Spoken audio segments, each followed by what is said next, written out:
অবশেষে পুলিশের জালে গ্রেপ্তার রাজ্যের নেশা জগতের অন্যতম কিং শক্তিজিৎ সরকার। উল্লেখ্য 2020 সালের সেপ্টেম্বর মাসে আমতলী বাইপাস সংলগ্ন একটি গোডাউন থেকে প্রায় 50,000 বোতল নিষিদ্ধ কফ সিরাপ উদ্ধার করেছিল এডিনগর থানার পুলিশ। এই নিষিদ্ধ কফ সিরাপগুলোর মালিক হিসাবে পুলিশের কাছে বিশালগড়ের শক্তিজিৎ সরকারের নাম উঠে আসে।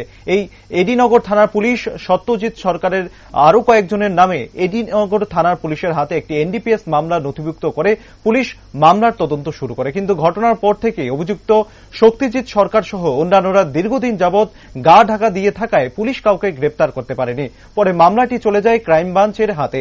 বৃহস্পতিবার সন্ধ্যায় আচমকায় শক্তিজিৎ সরকারের বাড়িতে হানা দেয় ক্রাইম ব্রাঞ্চের সদস্যরা। বাড়িতে পুলিশের উপস্থিতি টের পেয়ে ছাদ থেকে লাফ দিয়ে পালাতে গিয়ে প্রচন্ড আঘাতপ্রাপ্ত হয় শক্তিজিৎ সরকার। তৎক্ষণাৎ পুলিশ তাকে আটক করতে সক্ষম হয়। বর্তমানে শক্তিজিৎ সরকার হাসপাতালে চিকিৎসাধীন।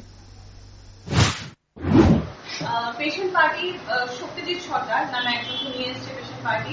অ্যারাউন্ড 9:30 নাগাদ এসছে হসপিটালে। পেশেন্টের হিস্ট্রি ছিল যে পেশেন্ট ছাদ থেকে লাফ দিয়ে পড়ে গেছে।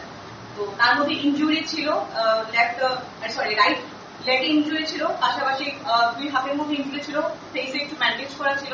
তো ফার্দার ইভালুয়েশনের জন্য আমরা পেশেন্টকে মাইনোটিতে পাঠিয়েছিলাম যে অর্থোপেডিক্স কনসালটেশন, সার্জিক্যাল কনসালটেশন করার জন্য।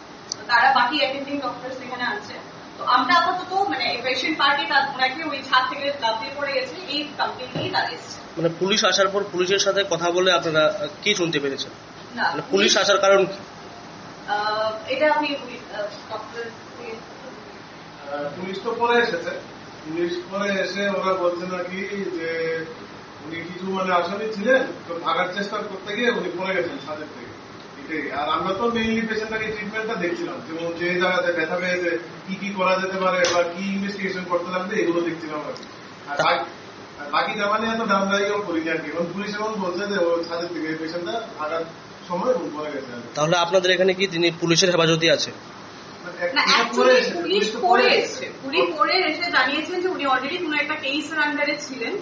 তারপরে পেশেন্টকে যখন ওই পার্টিকুলার পেশেন্টকে যখন ধরতে গেছে তখন উনি ঝাঁপিয়েছেন। According to the police party, but we don't know the history. কারণ প্রথমে পুলিশ ছিল না, উনি বাড়ির লোকজন ছিলেন আর কি যারা নিয়ে এসেছেন।